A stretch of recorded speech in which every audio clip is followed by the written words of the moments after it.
دام الشمس والقمر بجريان والنجم والشجر يسجدان فقد قال الله تعالى في كلامه المجيد وبرهانه التوحيد أعوذ بالله من الشيطان الرجيم بسم الله الرحمن الرحيم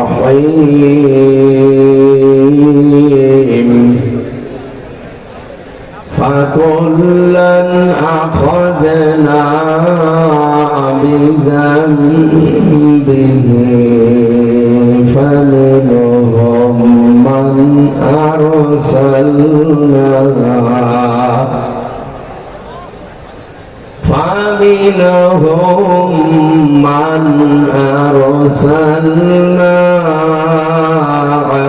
عليه حاصبا ومنهم من أخذته الصيحة ومنهم من خسفنا به الأرض ومنهم من أغرقنا وما كان الله ليظلمهم ولكن كانوا أنفسهم يظلمون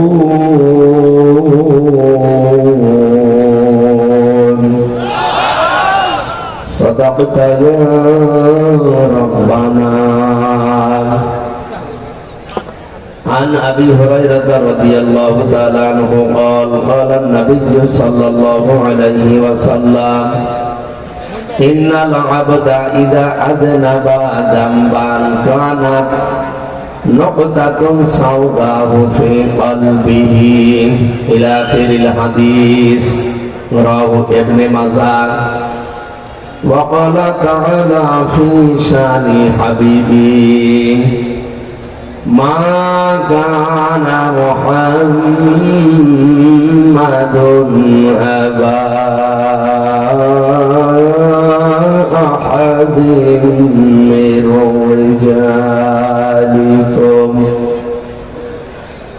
ولكن رسول الله ولكن رسول الله وخاتم النبيين. اللهم صل على سيدنا مولانا محمد وعلى آل سيدنا مولانا রেখো মনেতে ভয় বান্দা খোদার দূর হয়ে যাবে বাধা সব তোমার আমার মালিক আছেন আমাদের রব আছেন আমাদের রব। আলহামদুলিল্লাহ। পাবনা জেলার দারুল আমান ট্রাস্ট ময়দানে 2 দিন ব্যাপী 33তম ঐতিহাসিক তাফসীরুল কোরআন মাহফিলের সমাপনী রজনীর স্বনামধন্য সভাপতি, পাবনা দারুল আমান ট্রাস্টের সম্মানিত চেয়ারম্যান অধ্যাপক আবু তালিব মন্ডল, আতালাল্লাহু উমরাহু ওয়া বারাকাল্লাহু ফি হায়াতি, আমিন। মাহফিলের সম্মানিত পরিচালক, অত্র প্রতিষ্ঠানের প্রিন্সিপাল, ইসলামিক চিন্তাবিদ হাফেজ মাওলানা ইকবাল হুসাইন দামাত বারকাতুহুমুল আলিয়া, আলোচনা রাখলেন মাওলানা হাবিবুল্লাহ কাউসারি। গতকাল এখানে যারা কথা বলেছিলেন অধ্যাপক ডক্টর ফয়জুল হক সিলেট, মাওলানা আব্দুল সালাম, মঞ্চে বসা ওলামায়ে কেরাম, সামনে বসা মুসলমান ভাইরা, পর্দার আড়ালের সম্মানিতা মা এবং বোনেরা, আছে মেয়েরা, বিভিন্ন জায়গায় আছে যারা দিনের বেলা যদিও তাদের অনুষ্ঠান হয়ে গেছে, তারপরও অনেকে এসেছেন রাতের বেলায়ও। আপনাদের জন্য আলাদা ব্যবস্থা আছে যেহেতু প্রশাসনের ভাইরা।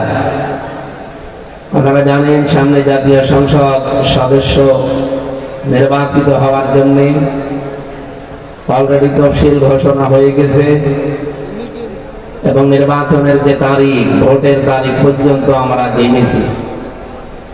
দেশি বিদেশি ষড়যন্ত্র যদি সামনে আর না হয়, আশা করছি দেশে নির্বাচিত সরকার আসবে। আমরা এটা কামনা করি, কারণ এভাবে থাকলে আমাদের যারা প্রতিবেশী, এই প্রতিবেশী নামে কলঙ্ক।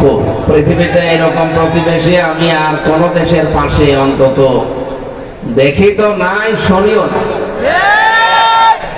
সিঙ্গাপুরের মতো জায়গায় যারা খ্রিস্টান, তারা বৌদ্ধ, 100 জনের 95 জন তারা অমুসলিম, কিন্তু তাদের পাশে মালয়েশিয়া মুসলমান দেশ। আপনি দেখেন শুধু ছোট্ট একটা ব্রিজ দেওয়া, এই যে আমার সাক্ষী, ছোট্ট একটা ব্রিজ দেওয়া, আর আমাদের দেশের পাশে এমন প্রতিবেশী পেয়েছি চারিদিকে শুধু তার কাটা দেওয়া। কি প্রতিবেশী বলেন? প্রতিবেশী প্রতিবেশীর বাড়িতে যাবে না, তার কাটা দেওয়া আছে। আমি যতটুকু লেখাপড়া করেছি বাস্তবতায় বুঝেছি, মালয়েশিয়া দাঁড়িয়ে গেছে, সিঙ্গাপুর দাঁড়িয়ে গেছে তাদের এই প্রতিবেশী সুলভ আচরণের কারণে, কিন্তু আমরা দাঁড়াতে পারলাম না। এই 54 বছরে আমার যতটুকু জ্ঞান আমাদের প্রতিবেশীর কারণে। সাধারণ বাংলাদেশে নির্বাচিত সরকার না আসলে, আগামীতে এই ষড়যন্ত্র অব্যাহত থাকলে এই দেশে টিকে থাকা বড় কঠিন হয়ে যাবে। এই জন্য নির্বাচিত সরকার আসবে, এই উপলক্ষে যারা নমিনেশন জমা দিচ্ছে এবং দেবে, তাদের ভেতরে আমার ডানে বামে 2 জন বসে আছে। বাংলাদেশ জামাত ইসলামী থেকে তারা মনোনয়ন পেয়েছে। আমি তাদের নাম ওইভাবে ঘোষণা দিলাম না, নির্বাচন কমিশন থেকে আমাদেরকে প্রচারণা এবং সভা সমাবেশ মিছিল মিটিং যেগুলো করা দরকার নিজ এরিয়ার ভেতরে, এগুলো অলরেডি আমরা জানি বন্ধ হয়ে গেছে। যেন আমার আসনের ভেতরে আমি কিন্তু এগুলো আর করি না। আমার বাইরে যে সমস্ত আসন আছে সেখানে মানুষেরা নিয়ে যায় কোরআনে কারীম শোনার জন্য। তারই ধারাবাহিকতায় আজকে এসেছি বাংলাদেশের ঐতিহ্যবাহী জেলা পাবনা দারুল আমান ট্রাস্ট এই ময়দানে। সুতরাং যারা আমরা আজকে আসলাম, আমরা খুশি না বেজার? জবান খুলে বলেন আলহামদুলিল্লাহ। মানুষকে পৃথিবীতে আল্লাহ যা দিয়েছে, সবচাইতে বড় দয়ার প্রমাণ মানুষের উপরে আল্লাহর এই কোরআন দেওয়া। এটা যদি না আসতো, আমরা এখনো পর্যন্ত অন্ধকারে নিমজ্জিত থাকতাম। সুতরাং যারা পেয়েছি আমরা কোরআন, তাদের তো অন্তত খুশি হয়ে শুকরিয়া জানানো দরকার আল্লাহর কাছে। এমন একটা কিতাব আমরা পেয়েছি, এর ডান থেকে বাম থেকে উপর থেকে নিচ থেকে কোন বাতিল এই 1500 বছরে প্রবেশ করতে পারে নাই, কিয়ামত পর্যন্ত পারবেও না। কোরআনে কারীমে রব্বুল আলামিন সূরা হামিম সেজদার 42 নম্বর আয়াতে ঘোষণা দিয়েছেন, লা ইয়াতিহিল বাতিলু মিন বাইনি ইয়াদাইহি ওয়ালা মিন খালফি। এমন কোরআন দিয়েছি হে নবী আপনাকে, এখানে বাতিল প্রবেশের কোনো অধিকার নেই। অনুমতি দেওয়া নেই। তানজিলুম মিন হাকিমিন হামিদ, প্রশংসিত দয়াময় আল্লাহর পক্ষ থেকে এটা নাযিল করা হয়েছে, প্রজ্ঞাময় আল্লাহর পক্ষ থেকে। আয়াতের তাফসীর আমি যতগুলো দেখেছি মুফাসসিরিন ইকরাম লিখেছেন, বহু মানুষের ভেতরে চেষ্টা চালিয়েছিল, কেউ পারে নাই। কিয়ামত পর্যন্ত যেহেতু পারবে না, সুতরাং এই অথেন্টিক কিতাবের ব্যাপারে আমাদের কোনো সন্দেহ আছে? আরো জোরে বলেন আছে? আমরা দেখতে পাচ্ছি এখন ১৫০০ বছর পরে আবুল সরকারের মতো এরা কিন্তু কোরআনে কারিমে অলরেডি বাতিল প্রবেশ করিয়ে ফেলেছে। ওরা দেশের মানুষের সামনে আয়াত করছে, কুল আউযু বিরাব্বিন নাস, মালিকিন নাস, ইলাহিন নাস। আল্লাহ নাকি এখানে নাচতে বলেছে। আমি জেলে যাওয়ার আগে আমার মেয়েটা ছিল মাত্র 7 মাস বয়স। জেল থেকে বের হয়ে এখন ওর বয়স হয়ে গেছে প্রায় 4.5-5 বছর। পরে যদি জিজ্ঞাসা করেন আম্মু নাচ মানে কি, আমারে ফারিহা পর্যন্ত বলবে নাচ মানে মানুষ, কারণ শুনতে শুনতে অভ্যস্ত হয়ে গেছে। আর আবুল সরকার আমার মনে হয় বাবারও বড় হবে, এখনো পর্যন্ত লোকটা জানে না নাচ মানে কি। আন্দাজে মন গড়া এক ব্যাখ্যা দিয়ে দিল, নাচ মানে নাচতে বলেছে।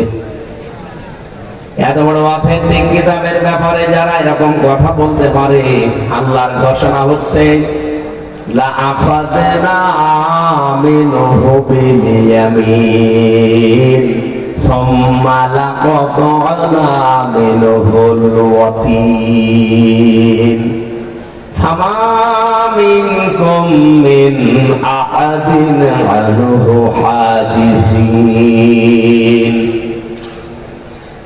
সূরা হাক্কাতে 45, 46, 47 নম্বর আয়াতে আছে, আমি শুধু নির্ভর এবং নির্ভুল যে কোরআনে কারীম এবং কত অথেন্টিক, আল্লাহর ব্যাপারে কত সেনসিটিভ, সে কথা বোঝাতে আয়াতগুলো পড়লাম।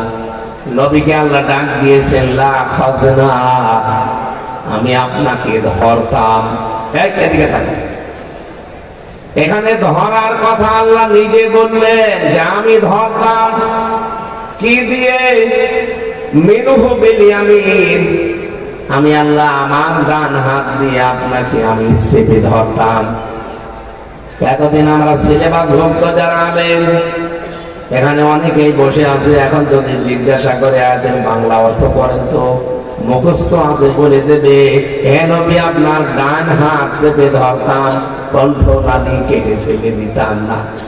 এই কথা এখানে বাংলায় আপনি মিলাতে পারবেন? যারা আলেম আছেন তাদেরকে বলছে, এখানে ফাইল সরাসরি আল্লাহ নিজে মিনহু বিল ইয়ামিন দিয়েছেন। বি মানে দ্বারা, দিয়ে, কর্তৃক। 33টা অর্থ পাবেন এই বা শব্দের।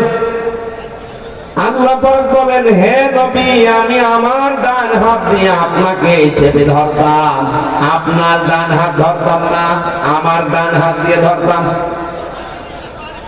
আমার প্রশ্ন হচ্ছে, আল্লাহর ডান হাত আছে, বাম হাত নেই। হ্যাঁ জবাব বলেন। আল্লাহ মিনহু বিশিমাল দিতে পারতেন, আমি কিন্তু আপনাকে আমার বাম হাত দিয়ে চেপে ধরতাম। বাম হাতের কথা আল্লাহ এই কারণে দেয়নি, কারণ তার বাম হাতে শক্তি নেই। অবশ্য ঠিক, বাম হাতের থাপ্পড় খেয়েছেন আপনি আল্লাহ। এই যে কিছুদিন আগে একটু নাড়া দিয়ে গেল, আর যদি 1.5 মাত্রা বেড়ে যেত, এই নাড়াটা বাংলাদেশ ইন্দোনেশিয়া হয়ে যেত। কিছু তো টের পাননি। আমি ওই সময় এক ঘরের ভেতরে ছিলাম, হঠাৎ দেখি কাঁপতেছে। কি গো, কেউ কি নাড়াচাড়া দেয়? অপরের দিকে তাকিয়ে দেখে ছাদ টলকাচ্ছে। পরবর্তীতে দেখলাম বিজ্ঞানীরা জানিয়েছে বাংলাদেশে যে ভূমিকম্পটা হয়ে গেল, শুধুমাত্র আর 1.5 মাত্রা যদি বেড়ে যেত, এ দেশে একটা বিল্ডিংও খুঁজে পেতেন না। লাশ মাটি দেওয়ার জন্য মানুষও পেতেন না, কত মাটি দেবেন? আল্লাহর বাম হাতের শক্তি আছে, কিন্তু ডান হাতের কথা কেন দিলেন? মুফাসসির লিখেছেন যে জিনিসের উদাহরণ দিলে মানুষ সহজে বোঝে, আল্লাহ সেই উদাহরণটা কোরআনে সেট করেছেন। আমরা সচরাচর দেখি আমাদের বাম হাতের চাইতে ডান হাতের শক্তি বেশি না কম? গুরুত্বপূর্ণ এবং কঠিন কাজগুলো আমরা কিন্তু বাম হাত দিয়ে না ডান হাত দিয়ে করি। কোন জিনিস ধরতে হলে শক্ত মজবুত ভাবে কোন হাত দিয়ে? আরো জোরে। আল্লাহ এইটাই বুঝিয়েছেন। আল্লাহ পাক বলেন অবশ্যই আমি ধরতাম। এখানে যদি আখাজ না দিয়ে আল্লাহ আয়াত শুরু করতেন, সত্যি কথা বলছি আয়াত আমি পড়তাম না। দেখেন তো আয়াত শুরুই করেছেন লা আখাজ না, তাকিদ দিয়ে। অবশ্যই আমি আল্লাহ ধরতাম আমার ডান হাত দিয়ে, হে নবী আপনাকে তার মানে মজবুত করে শক্ত করে।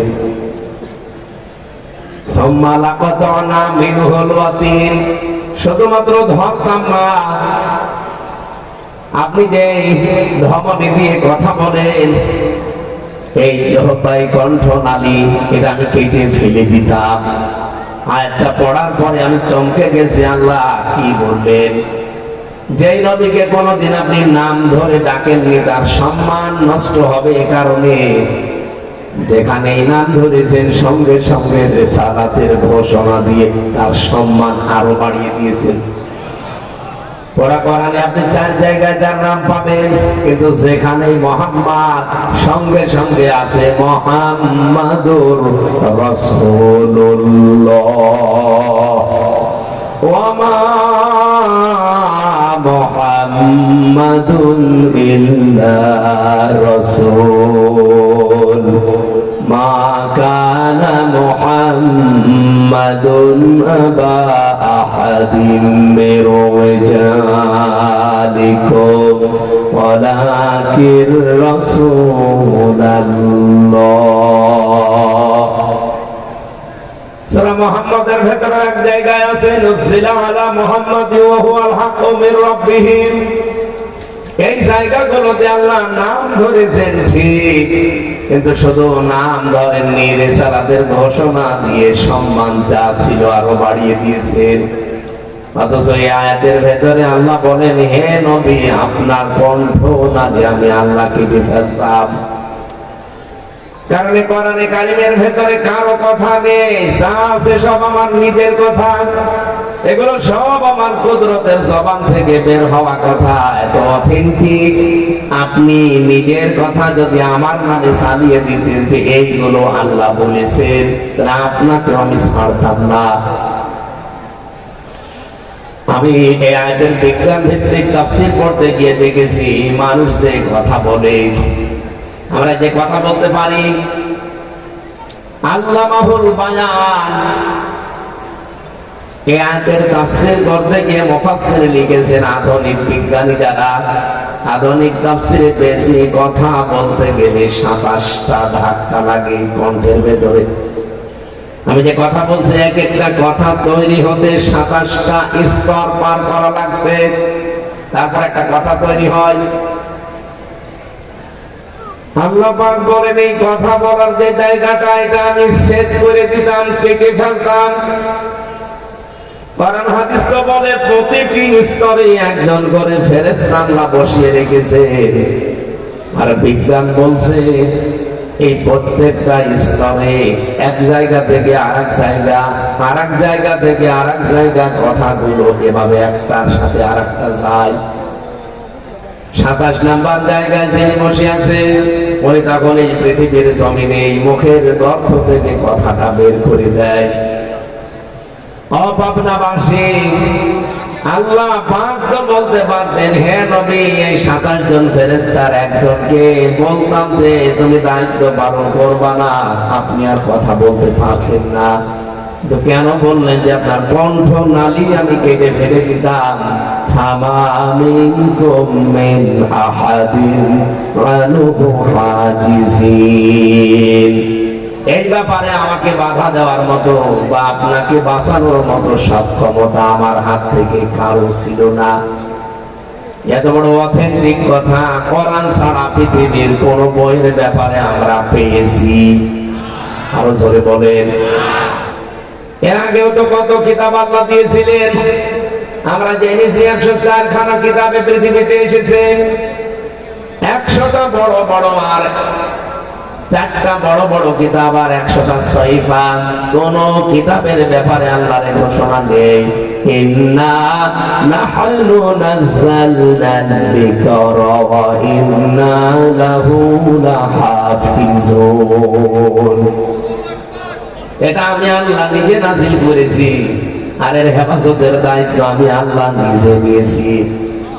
অন্যান্য কিতাবের ব্যাপারে কথা ওই কিতাবের ভেতরে পাওয়া যায়নি, এই জন্য ওগুলোর গ্যারান্টিও পৃথিবীতে এখন নেই, সব রদ বদল হয়ে গেছে। 1500 বছর হয়ে গেল, আজও পর্যন্ত একটা অক্ষর কেউ পাল্টাতে পারে নাই। এই জন্য আমার অথেন্টিক কিতাবের ব্যাপারে যেহেতু আজ পর্যন্ত কেউ কিছু প্রবেশ করাতে পারে নাই, আবুল সরকার না, আবুল সরকারের বাবাও পারবে না। হামজা পারবে, হামজার বাবা পারবে, আমার দাদা পারবে। সুতরাং এরকম একটা কিতাব শোনার জন্য আমরা এসেছি। কোন হিন্দু কিন্তু এই কথা বলতে পারে না কোরআন শরীফ আমার, বলতে পারে না। আমি এক হিন্দু প্রফেসর, কলেজের অধ্যাপক, বিসিএস ক্যাডার, ওনারে বলেছিলাম যে স্যার আপনি তো জ্ঞানী মানুষ, আপনাকে আমি মুসলমান হতে জোর করি না, দাওয়াত দেই, কিন্তু আপনি আমার কোরআন শরীফ ধর্মীয় গ্রন্থ এটা একটু বুঝে বুঝে পড়বেন। ওনাকে শুধু বলেছিলাম যে 3 মাসের ভেতর একবার বাংলাটা শেষ করবেন, আপনি যেহেতু আরবি পড়েন না। 3 মাস পরে ওনারে জিজ্ঞাসা করলাম স্যার কি অবস্থা? আমারে বলছে মাওলানা আমি মুসলমান হয়ে গেছি। কেন? আপনাকে তো আমি জোর করিনি মুসলমান হওয়ার জন্য, দাওয়াত দিয়েছিলাম। আপনি কি মুসলমান হয়ে গেলেন? বলছে আপনার হাতে গিয়ে আমি কালিমা পড়তাম, কিন্তু আমার তর সয়নি। বাড়ি যশোরে, যশোর থেকে কুষ্টিয়া 100 কিলোমিটার, এত দূর যাবো যদি পথের ভেতরে মরে যাই। এই জন্য আমাদের ইমাম সাহেবের কাছে অলরেডি আমি 8-9 দিন আগে মুসলমান হয়ে গেছি। সূরা হজ এর 73 নম্বর আয়াতটা আমি প্রায় 50 বার পড়েছি বাংলাতে। আমি তো আরবি পড়তে পারতাম না ওই সময়, এখন আস্তে আস্তে শিখে ফেলেছি। 50 বারের উপরে আজ আমি পড়েছি। যতবার পড়ি ততবার আমার ভেতরে নাড়া দেয়। আল্লাহ রাব্বুল আলামিন একটা উদাহরণ দিয়েছেন এখানে। কোরআনে যত উদাহরণ দেওয়া আছে প্রায় 250টা। আমি সেই কয়টা উদাহরণ পড়েছি, আমি দেখেছি কোন মানুষ যদি ভাবে বুঝে বুঝে পড়ে পৃথিবীর কোন ধর্মে সে আর থাকতে পারে না। ইসলাম বাদ দিয়ে তার কাছে কোন ধর্ম সঠিক মনে হবে না। স্যার আমারে বলছিল, আমি যখন তেলাওয়াত করছিলাম, যেহেতু বাংলায় লেখা আছে নিচে উচ্চারণ, আমি ওইটা পড়ছিলাম। ইয়া আইয়ুহান নাসু দরিবা মাসালুন ফাসতামিউ লা। আল্লাহ পাক বলেন, হে মানব মণ্ডলী, ইয়া আইয়ুহান নাস, হে মানব মণ্ডলী, দরিবা মাসালুন ফাসতামিউ লা। একটা উদাহরণ তোমাদের সামনে আমি পেশ করছি, খুব ভালো করে উদাহরণটা শুনবে। বলেন তো উদাহরণ দিচ্ছে কে? এই উপমাটা আল্লাহ নিজে দিয়েছেন। আল্লাহ পাক নিজেই বলছেন ফাসতামিউ লা, সামিয়াও দেয়নি, ফাসতামিউ দিয়েছেন। খুব ভালো করে শ্রবণ করবা। হযরত ইব্রাহিম আলাইহিস সালাম যে জাতির লোকদেরকে দাওয়াত দিয়েছিলেন, এই আয়াতের সারমর্মের ভেতরে আপনি পাবেন ইন্নাল্লাযীনা তাদউনা মিন দুনিল্লাহ লা ইয়াখলুকু যুবাবাও ওয়া লা ইয়াজতামাউনা। নিশ্চয় যারা আল্লাহ ছাড়া অন্য কারো ইবাদত করে আল্লাহ ছাড়া অন্য কারো আইন মানে। এদিকে তাকা, ইবাদতের যতগুলো অর্থ আমি পেয়েছি তার ভেতরে আইনও। আল্লাহ বাদে যারা অন্য কারো ইবাদত করে, অন্য কারো আইন মানে,